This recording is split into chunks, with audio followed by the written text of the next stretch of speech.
Good morning, good evening, good afternoon. Whatever time you're listening, it's always a good time for Touchdown in Paradise here on FTSN. So good to be with you all the way from Bali, Indonesia right now. It's 10:02 p.m. and I'm not tired yet. So let's get to it. We're going to make this a brief one because the time difference is pretty drastic and I got to go to bed soon. So let's jump right in. Last week, Oregon beating Penn State at Happy Valley. There's been a lot of debate over the last week if James Franklin's job is on the hot seat. And I'm here to say, calm down. You're overreacting in the moment. You remember a year ago? Let me take you back when Ryan Day went to Eugene and lost by a point. You remember when all the OSU fans wanted him canned on the spot after losing to that Michigan team last year? And then what does he do? He turns around and wins it. Now, the key difference here is Ryan Day has won big games throughout his career prior to that championship. James Franklin is not. He's won occasional. He's beaten Wisconsin in the Big Ten championship game in 2016. Ohio State was the biggest win to date in Happy Valley once, 2016. Yeah, and they go on and they win the Rose Bowl, I guess, twice. Okay, sure. But you're expected to win those games. I believe they played Utah in one of them. And I think they played not as talented Chris Peterson-less Washington team in the Fiesta Bowl. Either way, I'm not buying it. Now, if he loses to Ohio State later this year in the same fashion or worse, gets blown out in Columbus, then we've got some real chatter to do here. I understand the fuse we're lighting, but let's remember, as bad as Drew Allar looked at times, as bad as Penn State has looked in big games under James Franklin, this is still a team that wins when they're supposed to. But we're waiting for that win when they're not supposed to. When is that going to happen? We're tired of waiting. That's why the media has gone crazy. We're tired of waiting to be proven right. And now he's got to prove us wrong. Because at this point, the narrative of him not being able to win the big game is true. But to have him canned right away, no. If he gets destroyed or loses close to Ohio State on the road, now we're getting somewhere. And we're seeing that. They may still make the playoff if all goes their way. If they don't make noise, like real noise, at least getting to the championship game in the playoff this year, then I would say yes, his job is on the hot seat. But moving along, let's focus on the winning team here. Oregon, looking like a for sure shoe into the playoff at the moment. Honestly, all year they've been kicking every team's ass. Now, this game, of course, is going to be the more difficult one. But really, if you just watch the game, they were in control most all the game. And then the powers that be kind of make it happen for Penn State to come back and force overtime. But I got to say, Dante Moore, have you seen a college quarterback this cool under pressure since Joe Burrow? I don't think so. The man doesn't even flinch under the whiteout, under the big lights. First overtime, battles in, gets the touchdown, ties it up. First play of the second overtime, passed out to the guy, touchdown. First play of the second overtime for Penn State, intercepted. To go into Happy Valley and really just control the game in that hostile environment, this is who Dan Lanning is. He'll win the big games and he rolls the dice. Well, how do they say it? Big cojones? Yes, he's got big cojones. Going for it on fourth down, I believe 6 or 7 times this game. But that's been Dan Lanning's winning formula. That's why the players love him. That's why Oregon loves him. It's because he's not afraid to say the dirty stuff. He's not afraid to go for it on fourth down and risk it all. That's been his brand of football ever since he got to Oregon. And I'm so tired of the media saying, oh, would he take the Auburn job? Would he take the Florida job? Shut up. Stop. I know he's got SEC ties, but do you see how happy that man is at Oregon? You don't think that Phil Knight could write him a larger check, outbid another school?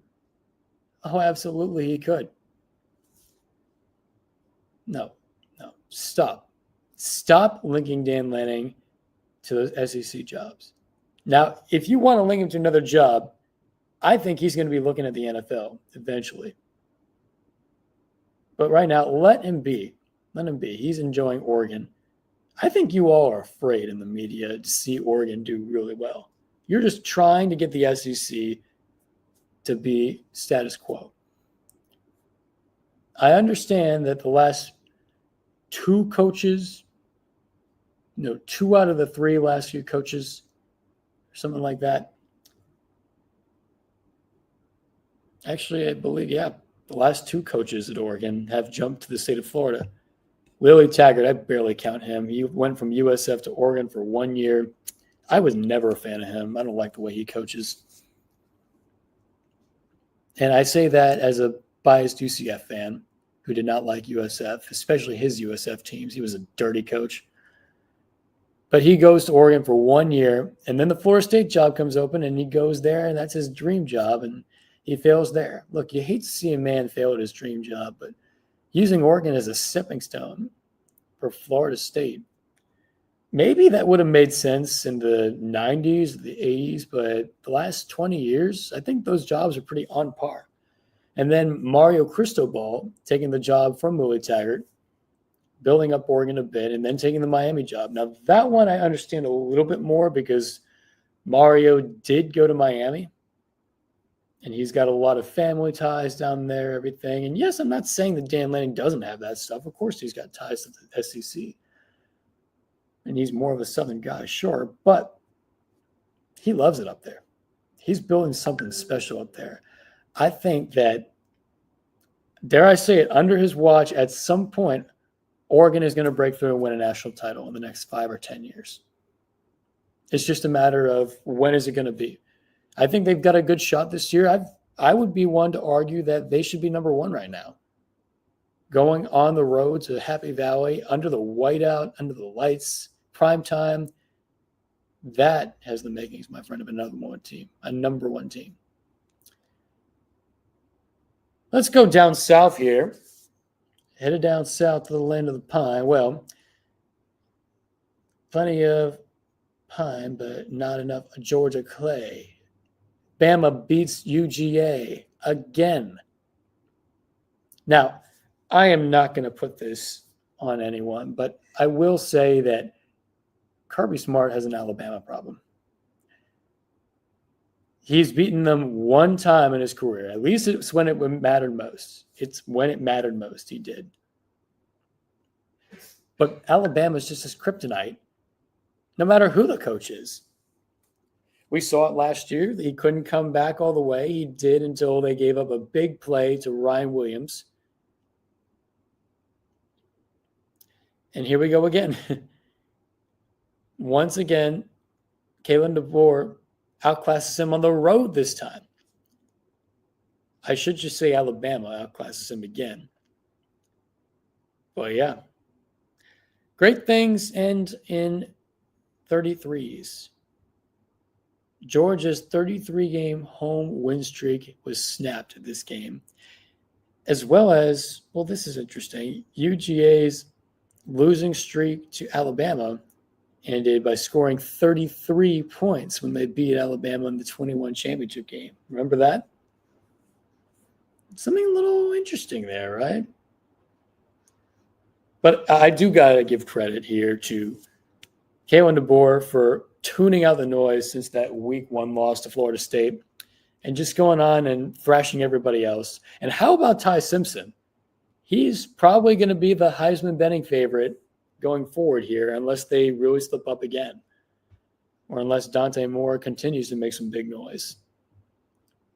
Ty Simpson's kind of turned the corner. We'll see. I'm not going to spend too much other time here diving into other games, so I'm just going to go through the list here.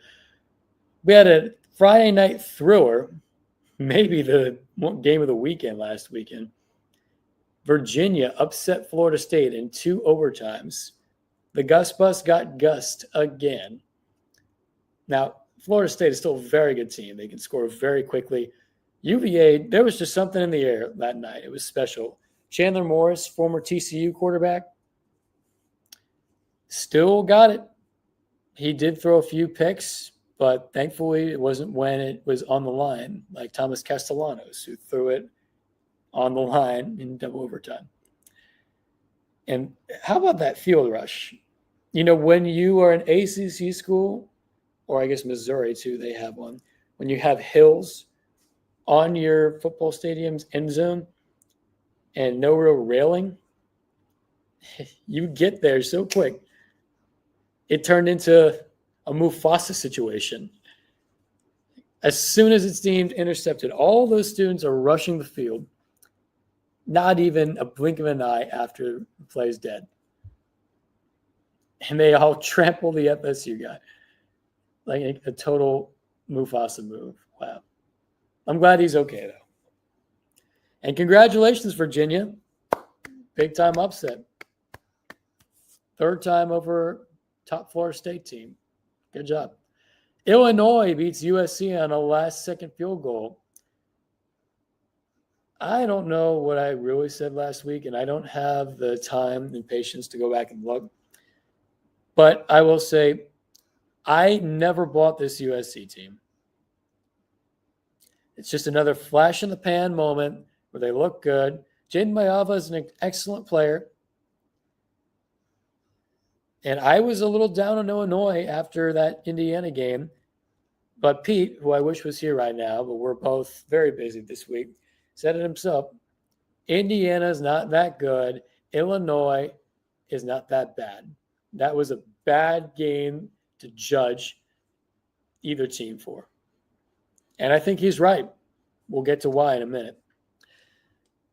But speaking of Pete, I know he was happy. We were watching together. Notre Dame crushes Arkansas on the road. First time meeting these teams, and it wasn't even close. It was so bad that Sam Pittman was fired after the game.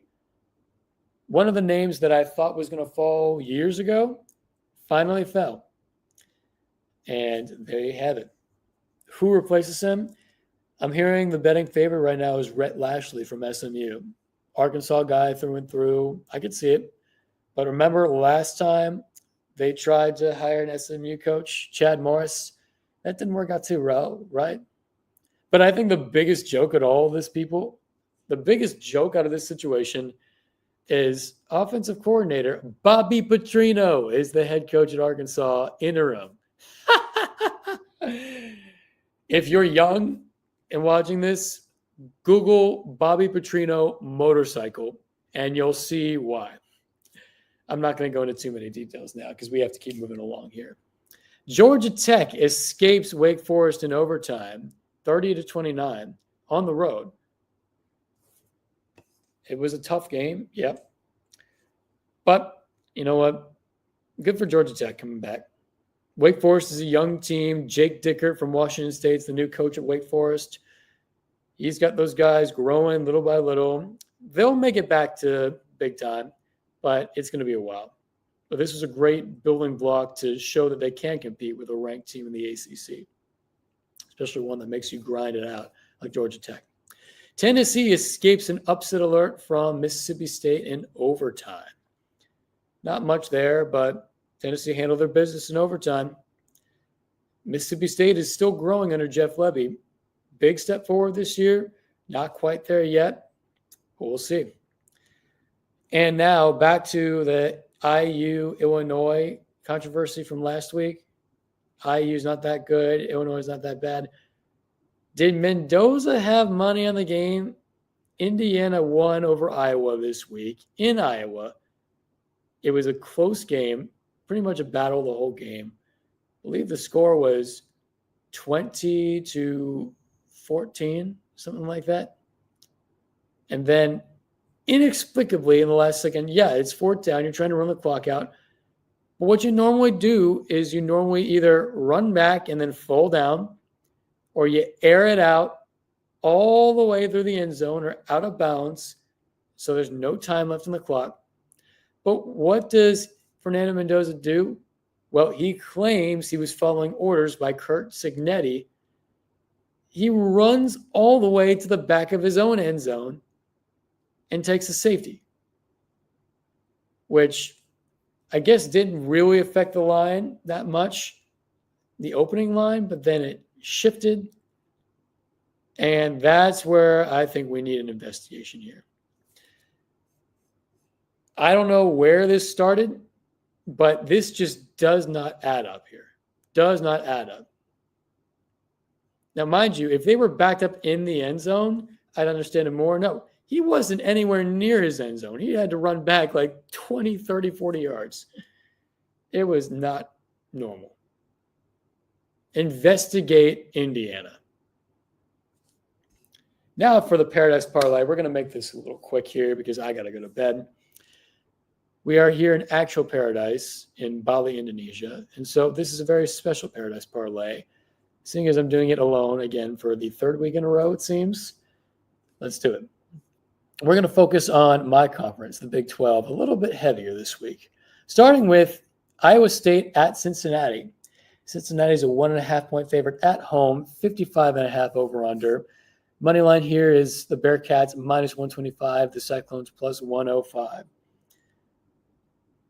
I understand that Cincinnati is going to get the nice little home advantage swing here. They've only got one loss. Iowa State did look very good last week. I'm going to pick the Cyclones to win this game. I'm going to go Cyclones to cover the spread. I'm going to go the under here. I think it's just going to be about 50 points, and then I'll take the money line for Iowa State. Texas at Florida. I'm really tired of talking about the Gators this year, but, it's an intriguing SEC matchup. Texas hasn't been to the Swamp in many, many years. My dad's actually going to be there at this game. Texas is a 5.5-point favorite here. Shockingly that close. But neither team has looked great all year. 42.5 over-under. Texas minus 210. Florida plus 175. The Swamp is a tough place to play, and I can say that because I've been there to a game. It's amazing, that atmosphere. This is the week Texas finally wakes up against a Power 5 opponent. Or excuse me, should I say just any opponent. 2 weeks ago, they played Sam Houston State, and they actually covered the spread finally. They proved me wrong. Well, a bye week to collect everything, turning the corner. I think the fans here either A, are not going to show up and show out as much, but I think in the back of a lot of UF fans' minds, they want Texas to win too, so Billy can be out of this job and they can start fresh. I'm going to go with Texas to win. They'll cover. I'm going to go the over here. I think they'll kick their ass pretty handily. And Texas money line. Welcome. Staying in the state of Texas here, but actually in the state of Texas for this one, Texas Tech at Houston. A couple of 4-0 teams here. Houston had to escape from Oregon State in overtime a couple weeks ago. But here we go. Texas Tech is an 11.5-point favorite here on the road in Houston. Over-under 52.5. Texas Tech minus 500. Houston plus 360. I said Houston was my sleeper team for the year, but I don't think that they're going to be woken up here. Texas Tech is going to keep them asleep and roll them pretty good. Give me the Red Raiders. Probably not to cover, so I'll take Houston to cover here. It'll be a little bit closer. I'm definitely going to take the over, though. The over for sure, and the Red Raiders money line. Wreck 'em. Vandy at Bama. Let me tell you a little story. A year ago, Bama got a huge win over Georgia at home. And then what do? The very next week, they go on the road to Vanderbilt. Nick Saban, by the way, a few weeks earlier said, oh, yeah, the only place that's easy to play in the SEC is Vanderbilt. Now, Nick Saban's no longer the coach at Alabama, and he wasn't when he said that. But still, what does Bama do?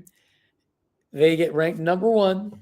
They go to Nashville against Clark Lea's team with some little guy named Diego Pavia, who had previously, while in New Mexico State, upset Auburn on the road.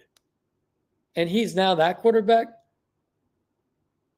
Most of the nation didn't know who he was until this week because Vandy won that game. They led wire to wire the whole time over number 1 Alabama. How about that? That was a year ago. And that was maybe the greatest upset that I personally remember watching because I did not watch, admittedly, App State at Michigan back in the day. But here we go again. 1 year later, Alabama gets a huge win over Georgia, this time on the road. And 1 week later, hosts that same Vandy team with that same coach Clark Lea, with that same quarterback, Diego Pavia, who fought for that last year of eligibility. And he got it. And he's got Vandy rolling. Man is just a dog. Let's go, Vandy. We effing turn. Man looks like a happy big kid there every week. He reminds me of Phillip Rivers with this toughness and his confidence level. I remember them going for it on 4th down and throwing it big time. And that was really what put the game out of reach last year. So here we go again. Alabama, this time is a 10.5-point favorite at home, Bryant-Denny Stadium. Over under 55.5. Bama minus 425 money line. Vandy plus 320. Dare I say it? Upset of the week. It happens again. Vanderbilt beats Alabama at Bryant-Denny Stadium, shocking the world yet again. But I won't be shocked if it happens. I won't be shocked if it doesn't happen. This is just my upset of the week bold pick here. Diego Pavia's got these guys rolling. He is confident. They're going to go in there with a chip on their shoulder. They got nothing to lose. Bama, though, there's pressure. If they lose this game, then they drop in the rankings a bit more.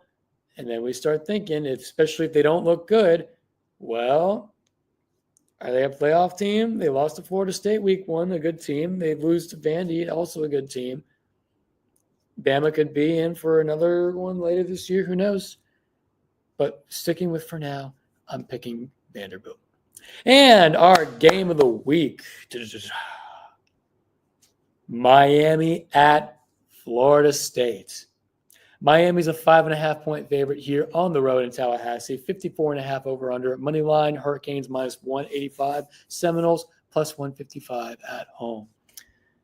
A week ago, Florida State at Virginia. We saw what happened. Double overtime loss. Crushing defeat. Virginia fan flips off Thomas Castellanos while running on the field. Stay classy, UVA. I thought you were supposed to be a classy school.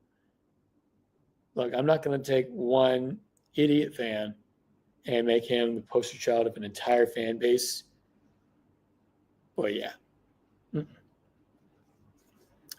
Florida State, you had plenty of opportunities. You came back from most of them, but you couldn't convert when it absolutely mattered the most. And for that reason, I'm feeling like this Miami team is ready.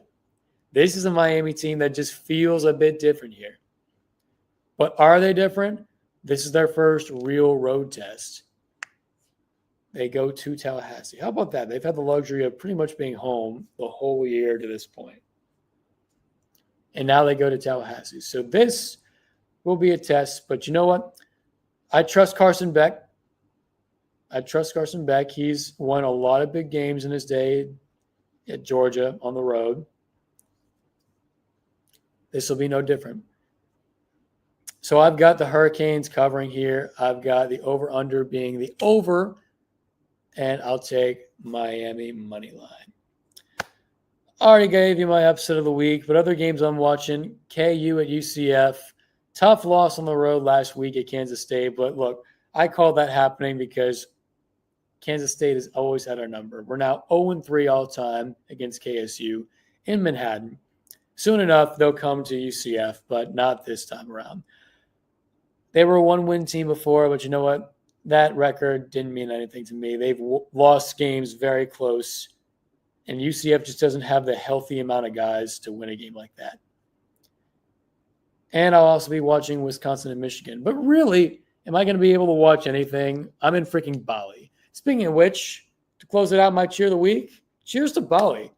Look, there is no wonder why Americans are flocking here for a better life. Everything is so cheap. The food is so fresh. You're in tropical paradise right by the beach. It's so affordable. Look, you can buy a 2-bedroom, 2-bathroom with a pool villa for $170,000. And you don't even really need a car. You can download Grab, you can download GoChuck, I think it's called, where you can rent the scooters. Like, I'm not saying that I'm moving to Bali. All I'm saying is it's intriguing. It is tempting. But that wraps it up for me here over in Bali and here at Touchdown in Paradise on the Finns Talk Sports Network. I'm Justin, and I will see you next time.